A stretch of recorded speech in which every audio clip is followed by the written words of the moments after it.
तो एक बार फिर से आप सभी को जय श्री केदार, हर हर महादेव। हर हर महादेव दोस्तों, हर हर महादेव। और साथ में जय श्री राम, जय जय श्री राम, जय जय श्री राम।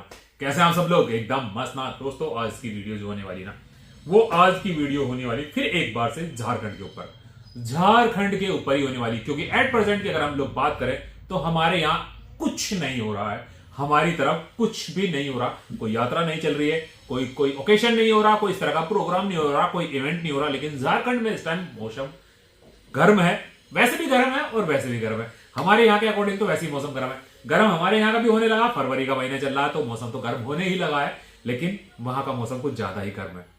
तो अगर बात करी जाए तो सबसे पहले ना मैं कॉन्ग्रेचुलेशन करना चाहूंगा और उनके चाहने वालों को सबको भी मुबारकबाद देना चाहूंगा कि आपके चाहते डीजे, आपके चहेते डीजे बोले तो सार्जन डीजे प्रोडक्शन हाउस के जो है ना 700K यानी कि 7 लाख सब्सक्राइबर हो गए हैं। तो उसकी सबसे पहले आप सभी को बहुत बहुत मुबारकबाद। और हमारे सार्जन भैया जो सिद्ध नारायण महतो जी हैं, उनको भी हार्दिक दिल से बहुत बहुत शुभकामनाएं कि 700 यानी कि 7 लाख सब्सक्राइबर आपने कंप्लीट कर लिए है ना।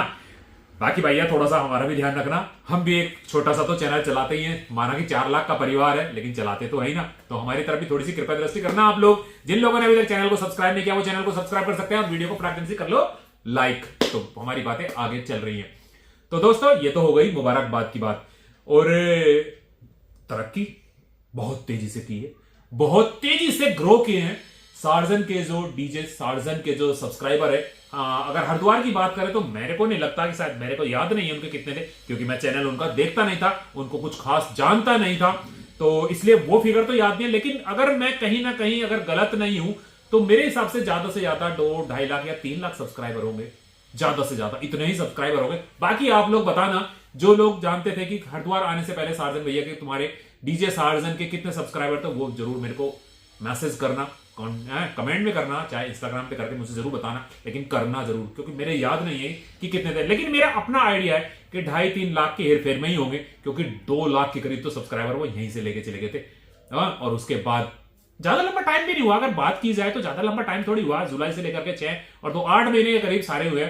8 महीने के करीब में अगर आदमी 2.5-3 लाख या 4 लाख से और 7 लाख पे पहुंच जाता तो बहुत बड़ी बात है, बहुत बड़ी बात है। तो किस तादाद में सार्जन भाई के, डीजे सार्जन के सब्सक्राइबर बढ़े हैं, तो आप समझ सकते हैं कि तरक्की कितनी तेजी से हुई।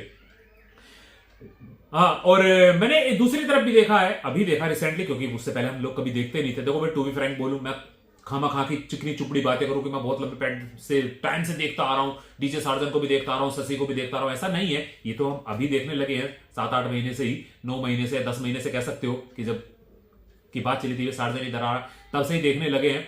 और शशि भाई की भी बात करें तो शशि भाई का चैनल भी बहुत अच्छा ग्रो किया हुआ है, बहुत अच्छा चैनल ग्रो किया। मेरे ख्याल से 5-5.5 लाख सब्सक्राइबर उनके पास भी है और काफी लंबे टाइम से मेहनत करते आ रहे हैं। तो मैं उनके चैनल में भी जाकर के देखा था, तो उनकी वीडियो बहुत गजब की वीडियो पड़ी है, जो आप लोगों के पास पहुंची है 800 के, 900 के या मिलियन में उनकी वीडियो पड़ी हुई है। तो बहुत बड़ी वीडियो पड़ी हुई है शशि की। तो शशि भाई ने भी पूरी मेहनत की हुई है, लेकिन झटके में जो सब्सक्राइबर बढ़े हैं सार्जन के बढ़े हैं, सार्जन के बड़े। तो ऐसा नसीब किसी के पास आता है, ये जो झटके में सब्सक्राइबर आते हैं ना। नहीं तो सब्सक्राइबर जो मेनली जो सब्सक्राइबर आते हैं ना, वो धीरे करके आते हैं, और वो सब्सक्राइबर पूरे मजबूती के साथ आपके साथ खड़े रहते हैं। लेकिन यहां की बात अलग ही है कि बहुत छोटे से टाइम में एकदम से ग्रो कर गया चैनल, गजब का चैनल ग्रो करा, और आज तो बल्ले है। तो इसमें हम लोग आप लोगों को भी मुबारकबाद देते हैं और सार्जन भैया को भी बहुत तकड़ी मुबारकबाद देते हैं कि आपका चैनल ग्रो कर रहा है। खुशी चारों तरफ है, हमें भी है कि कोई चैनल, कोई डीजे वाला इतनी जबरदस्त तरीके से ग्रो कर रहा है, कोई डीजे वाला इतनी चैनल इस तरह से ग्रो कर रहा है, तो खुशी अपने आप ही आती है। हाँ, और बात रही अब कि भाई हम लोग अगर बात करें कि भाई कंपटीशन, देखो दोस्तों, जब भी किसी का, 2 पार्टियों का, 2 पहलवानों का किसी का भी कंपटीशन होता है, तो एक तो कमजोर पड़ता ही पड़ता है। अरे यार सब्जी वाले नहीं यार, गया तो सब्जी वाला। तो कि भाई 2 पहलवान जब कुश्ती लड़ते हैं या कोई कंपटीशन होता है, किसी भी चीज का कंपटीशन हो, वो एक तो कमजोर पड़ता ही है, यानी कि एक तो हारता ही अगर कंपटीशन है, और प्रतियोगिता है, और या फिर बराबरी में छूटता है। और बराबरी के छूटने के लिए भी आजकल लोग चाहते नहीं कि कोई बराबरी पे छूट जाए। आजकल कोई नहीं चाहता कि कोई भी लोग बराबरी पे छूट जाए। अब अपनी क्रिकेट को ही ले लो, तो हमारे यहाँ क्रिकेट 50-50 का होता था। 50-50 ओवर का पहले तो कभी 60 ओवर का होता था, अगर वनडे की बात करो, फिर 50 का होने लगा। उसमें लोगों का इंटरेस्ट थोड़ा कम हुआ, तो लोगों ने एकदम से तुरंत का पता निकाला कि 20-20 करा देते हैं।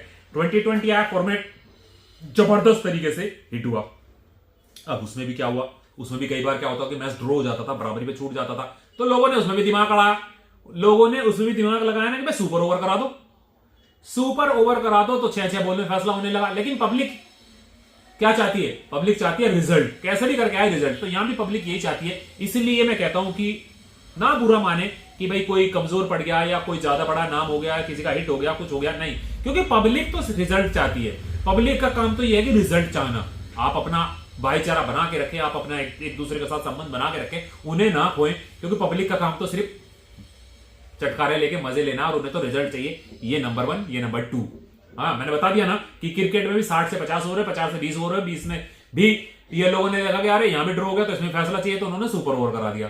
तो सुपर ओवर की बात ही अलग होती है। तो हमारे यहाँ तो फिर भी बचा हुआ ना, ऐसा नहीं है ना कि भाई दोबारा लगा लो, एक बार फिर लगा लो, ऐसा तो नहीं है। उधर काफी कुछ होता रहता है, उधर काफी कुछ बड़े लेवल पर होता रहता है। इतने बड़े लेवल पे हमारे यहाँ सिर्फ कुछ नहीं होता। एक अगर बड़े लेवल पे हम अगर बात करें तो हमारे यहाँ कावड़ होती है। कावड़ यात्रा जो निकलती है वो बहुत बड़े लेवल की होती है, बहुत बड़े लेवल की होती है, और बहुत बिगेस्ट होती है, बहुत बिगेस्ट होती है, और बहुत बड़े दिनों तक चलती है, यानी काफी दिनों तक चलती है। तो वो सारे साल का पूरा निचोड़ निकाल देते हैं। बाकी जो एरिया में छोटे छोटे होते हैं, 1 दिन की यात्रा या 2 दिन की यात्रा होती है, या नियर बाय यात्रा या इवेंट होते रहते हैं हमारे यहाँ, वो लगातार 10-15-20 दिन का, वैसे तो 1 महीने का पूरा का पूरा रहता है, पूरा का पूरा हज्जुम 1 महीने का रहता है हमारे यहाँ कावड़ यात्रा। लेकिन फिर भी 10-12 दिन का तो तकड़ा ही हज्जुम रहता है। तो वो सब कुछ निचोड़ निकाल लेती है, सबको बराबर कर देती है। और अगर अभी की भी बात करें तो कल, आज क्या है, 11 तारीख है, 11 फरवरी है। 12 तारीख को इधर रविदास जयंती है, 26 को शिवरात्रि के बहुत सारे प्रोग्राम है, बहुत सारे प्रोग्राम है, अलग अलग शहर में है, और बड़े बड़े इवेंट है, बड़े बड़े प्रोग्राम है अलग अलग शहर में। ऐसा नहीं है कि हाँ भाई बिगेस्ट का क्या हम कह सकते हैं बड़े, क्योंकि डीजे सेटअप हमारे यहाँ अब लगते नहीं है। कावड़ को छोड़ दो तो बड़े बड़े डीजे सेटअप हमारे यहाँ लगते नहीं है। उसके बाद आ जाएगी अंबेडकर जयंती, अंबेडकर जयंती से पहले आ जाएगी आपकी बालाजी यात्रा, बालाजी शोभा यात्रा, जिसका एशिया में भी वो भी नंबर 1 है, क्योंकि वो बड़ी यात्रा है। ये कावड़ यात्रा हमारी दिनों में बड़ी है, वो एक ही दिन में 24 घंटे के अंदर ही बहुत बिगेस्ट लेवल पे चलती है। तो वो पूरे के पूरे 24 घंटे चलती है, तो इसलिए उसका एशिया में नंबर 1 आता है बालाजी शोभा यात्रा मुजफ्फरनगर। तो अगर किसी भाई को देखनी हो या आना हो तो वो आ सकता है बालाजी शोभा यात्रा में। इतना गारंटी के साथ कह सकता हूं, बोर नहीं होंगे, बोर नहीं होंगे। जो डीजे के शौकीन है ना, वो पूरा फुल्ली एंटरटेनमेंट लेंगे। और जो भक्ति के लोग है ना, जिनमें भक्ति भावना है बालाजी के प्रति या किसी और भगवान के प्रति, वो लोग भी पूरा एंजॉय करेंगे। पूरा भक्ति में माहौल रहता है, पूरा भक्ति में माहौल रहता है। डोले के साथ साथ चलो, रस्सी खींचो, डोले के साथ साथ चलो। सुबह से शुरू हो जाती है और अगले दिन सुबह तक ही मिलती है। तो उन लोगों का बहुत ज्यादा स्वागत है। हम कहेंगे पूरे हिंदुस्तान में क्या, अगर आप बाहर से भी कोई लोग देख रहे हैं तो वो भी बालाजी शोभा यात्रा में आने की कोशिश करें। बड़ा मजा आता, बहुत आनंद आता, बहुत ही आनंद आता। डीजे वाले को आनंद आता तो भक्ति वालों को भी आनंद आता, और जयकारे लगते रहते हैं प्रभु श्री राम के, बालाजी के, मजा ही मजा आता। तो ये कुछ इवेंट हैं जो अभी रिसेंटली हमारे यहाँ होने हुए हैं।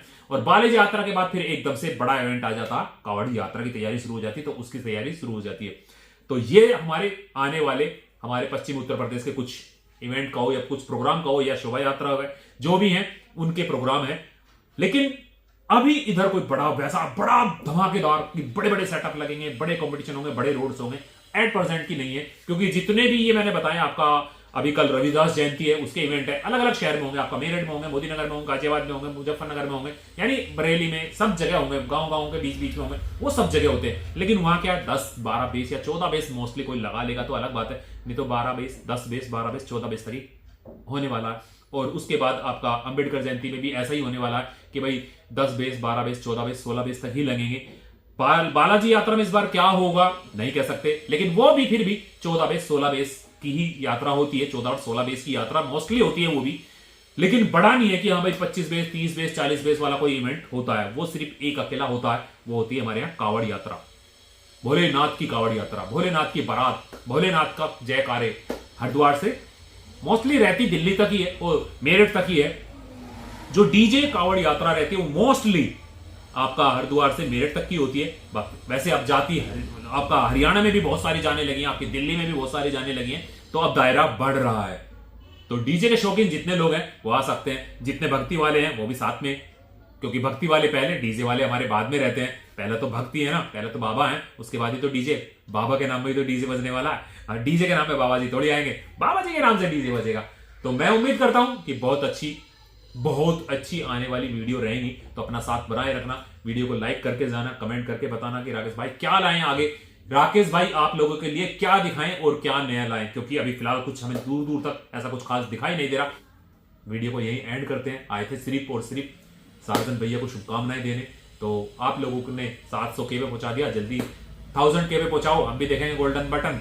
और हमारे पे भी थोड़ी कृपया दृष्टि बरसा लेना, हमें भी 5 लाख पे पहुंचा दो, 5 लाख पे पहुंचा दो, ठीक है ना। तो फिर मिलेंगे एक नई वीडियो पर, एक नए प्लेस पर, एक नए। तब तक के लिए जय श्री केदार, हर हर महादेव, हर हर महादेव, जय श्री राम।